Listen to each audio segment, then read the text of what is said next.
அன்பான மாதா தொலைக்காட்சி நேயர்களுக்கு வணக்கம். இன்றைய நிகழ்ச்சியில் நம்ம பார்க்க போகிறது பைல்ஸ் ப்ராப்ளம், மூலம் மலச்சிக்கல். இதை பற்றி பார்க்கலாம். ஜென்ரலாக ஒரு விஷயம் என்னன்னா, எல்லா நோய்க்கும் மெயின் ரீசன் கான்ஸ்டிபேஷன் சொல்லுவாங்க. புரியுதுங்களா? கான்ஸ்டிபேஷன் தான் மாஸ்டர் காஸ் எல்லா டிசீஸ்க்கும். அந்த வகையில் பார்க்கும்போது நீங்கள் சுகர் பேஷண்ட்டு கேளுங்க, கான்ஸ்டிபேஷன் சொல்லுவாங்க. கிட்னி பேஷண்ட் கேளுங்க, மேக்ஸிமம் பேர் கான்ஸ்டிபேஷன் சொல்லுவாங்க. Piles patient maximum constipation. அதனால் மலச்சிக்கல் ஒரு பெரிய பிரச்சனை, எல்லா நோய்க்கும் வர்றதுக்கு காரணம். அந்த வகையில் இன்னைக்கு பைல்ஸ் அப்படின்னு சொன்னால் இன்டர்னல் எக்ஸ்டர்னல் இருக்குது. இதுக்குள்ளே நிறைய வெரைட்டிஸ் இருக்குது. அதை பற்றிலாம் நமக்கு தேவையில்லை. ஆனால் உங்களுக்கு பைல்ஸ் இருக்குது அல்லது ஃபிஸ்டுலா இருக்குது, ஓகேவா? இதை வச்சுக்கோங்க. உங்களுக்கு என்ன மாதிரி இருக்கும்? ஆசன வாயில் நமக்கு உள்நாக்கு இருக்கு இல்லையா, அது போல் குரோத் சின்னதாக்குவோ சற்று பெரியதாக்குவோ, மறு போல் பரு போல், இல்லை உள்நாக்கு சைஸில் கூட இருக்கலாம். 1 இருக்கலாம், 2 இருக்கலாம், 3 இருக்கலாம், தெரியாது. மலச்சிக்கல் இருக்கலாம். சரி, இப்போ பைல்ஸ்னால உங்களுக்கு என்ன பிரச்சனை அப்படின்னா, மோஷன் போகும்போது வலி, எரிச்சல், மோஷன் வித் பிளட்டு, இல்லை ஃபஸ்ட்டு பிளட்டு அப்புறம் மோஷன் திருப்பி பிளட்டு, இப்படிலாம் இருக்குது. அறுவை சிகிச்சை தான் பைல்ஸ்க்கு தீர்வுன்னு கட்டாயம் கனவு காணாதீங்க. அது தவறு. ஏதோ அவசரம் போகிறீங்க செய்கிறீங்க, அந்த நேரத்துக்கு ஒரு எமர்ஜென்சி சொல்யூஷனோ இல்லையா, பெர்மனன்ட் சொல்யூஷன் கிடையாது. அதனால் உங்களுக்கு பைல்ஸா, நீங்கள் அதுக்கு உண்டான உணவுகளை கடைப்பிடிக்கணும். அவாய்ட் பண்ணக்கூடிய உணவுகளை அவாய்ட் பண்ணணும். அதுவும் இப்போல்லாம் சம்மரில் பார்த்தீங்கன்னா பைல்ஸ் ப்ராப்ளம் நிறைய பேருக்கு ரொம்ப தொல்லை கொடுக்கும்.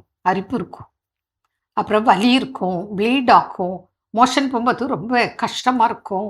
புரியுதுங்களா? அந்த மாதிரி பேஷண்ட்க்கு நம்ம ட்ரீட்மெண்ட் கொடுக்குறோம்.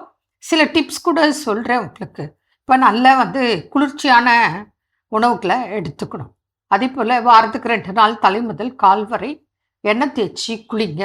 ஒரு ஸ்பூன் நல்லா ஒரு 2 டேபிள் ஸ்பூன் கூட எடுத்துக்கோங்க விளக்கெண்ணெய்.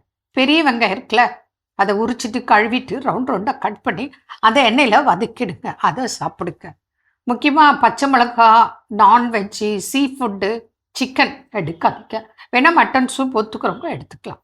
நீங்கள் அவாய்ட் பண்ண வேண்டிய உணவுகளையும் நாங்கள் உங்களுக்கு சொல்லித்தருவோம்.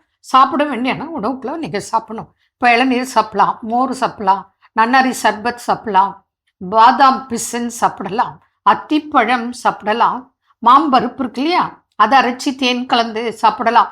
இப்படி உங்கள் நோயின் தாக்கத்தை பொறுத்து இருக்குது. அதே போல் உங்களுக்கு ஆறாத புண்கள், அது பைல்ஸாக இருக்கலாம். டயபெட்டிக் பேஷண்ட்டுக்கு புண் வந்தால் ஆறாமல் இருக்கும். கேன்சர் பேஷண்ட்டுக்கோ புண் வந்தால் ஆறாமல் இருக்கும். அதுக்கெல்லாம் ஸ்பெஷல் மெடிசன்ஸ் இருக்குது, ஆயின்மெண்ட் இருக்குது. அதுக்கு புண்ணை ஆற்றக்கூடிய கேப்சியூல்ஸும் ஆயுர்வேத முறைப்படி இருக்குது. அதெல்லாம் நாங்கள் கொடுக்குறோம். அப்போ உங்களுக்கு ஆறாத புண்கள் கூட விரைவில் ஆறும்.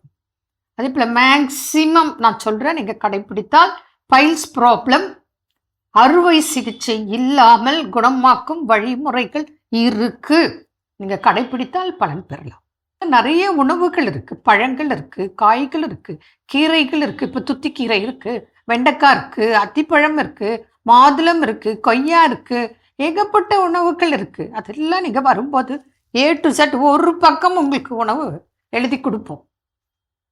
நிச்சயமாக கடைப்பிடித்தால் பலன் கிடைக்கும். அதனால் பைல்ஸ் ப்ராப்ளம் நீங்கள் ஜஸ்ட் பைல்ஸ்ன்னு சொன்னால் போதும். அதுவும் நான் இப்போ எல்லாம் என்ன பண்ணுறது, நீங்கள் ஃபோட்டோ எடுத்த அனஸை எனக்கு வாட்ஸ்அப்பில் அனுப்பிச்சிடுங்க.